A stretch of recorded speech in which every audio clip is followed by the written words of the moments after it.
Okay, I gotta make this video as quickly as possible because I have about an hour and a half before I have to be at my shoot job. So right now I gotta talk about this hilarious news that is just hitting the timeline. Creator Clash 3 has been canceled. Nobody could have seen this coming from a mile away. Nobody predicted this. This thing was on rock solid footing the entire time. Not. So let's talk about it. Hey, hi, hello. I am the internet's most ruthless gatekeeper. My name is Dan Frampton. If you comment on this thing within the first 3 hours, I will reply. And that, my friends, is a Frampton guarantee. All right, we got the Frampton guarantee. This shit's gonna be good. So let's talk about this over here. Creator Clash has been canceled. So, if you're not familiar, the first Creator Clash run by iDubbbz was a rousing success, okay? So they did it the next year, but they got a bigger venue. It wasn't a success the second time around. They lost like $250,000. Then it came out later that it was closer to $500,000. It was supposed to be a charity event, creator on creator, charity boxing or whatever. None of these charities got any money. Instead, Ian, iDubbbz, and his wife Anissa Joma instead allocated the funds to like galas and parties and lavish hotel rooms for the creators. They flew in a bunch of people to be like photographers. Getty Images was there. It was a whole red carpet affair out here, Creator Clash 2. So, as fancy as they made it all out to be, when they look back at it, it was a complete failure. iDubbbz had to make like 2 or 3 videos about how much of a failure it was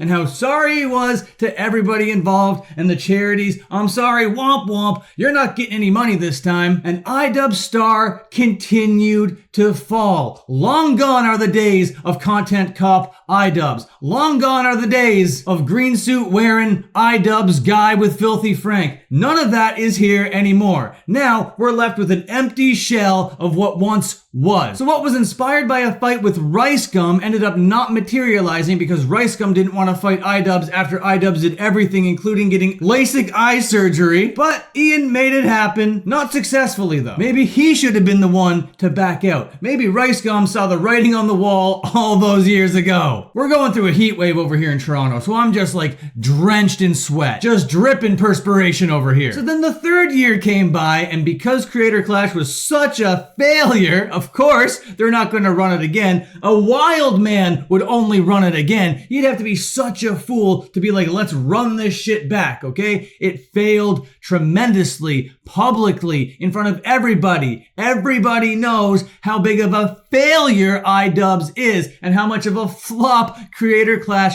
ended up being. So they didn't do it the third year. Everything's great. A fourth year runs around. Ian and Anissa are like, let's do this thing again. They get a big venue. They fill out the card. They announce a date for a huge event to go down in Florida. And in the middle of this whole promotion thing of this gigantic charity event, iDubbbz makes the most peculiar business decision I have ever heard in my entire life. He brings back his Content Cop series. This time, he aims his sights at his former friend, Ethan Klein. So he makes this Ethan Klein hit piece, which was a retaliation of the Hassan nuke that Ethan had just made. All sorts of drama about that. Resurfaced because of this Content Cop, and now everybody is like, this is not the kind of thing that I want to associate. Everybody realized that this was kind of damaging to their brand to be associated with this Hassan Piker, Ethan Klein, Ian iDubbbz drama that actually went a little bit beyond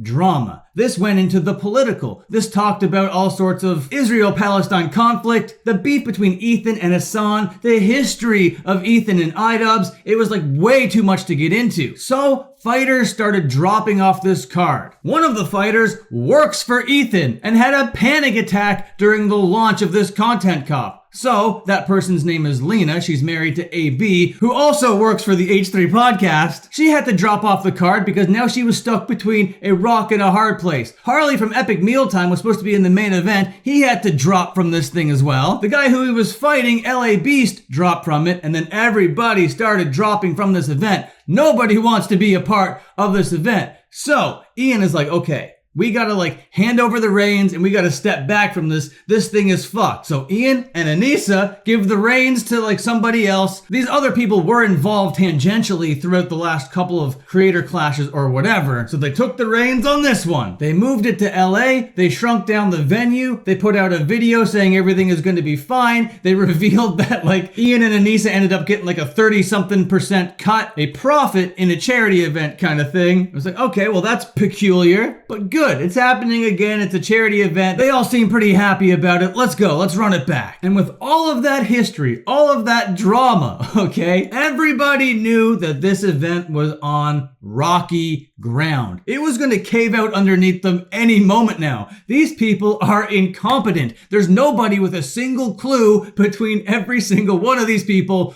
running this crazy event. And now here it is from the CreatorClashX.com account. Over here, we got this statement, and I'm very happy to read it through all of this sweat. It reads, "We've made the difficult decision to cancel Creator Clash.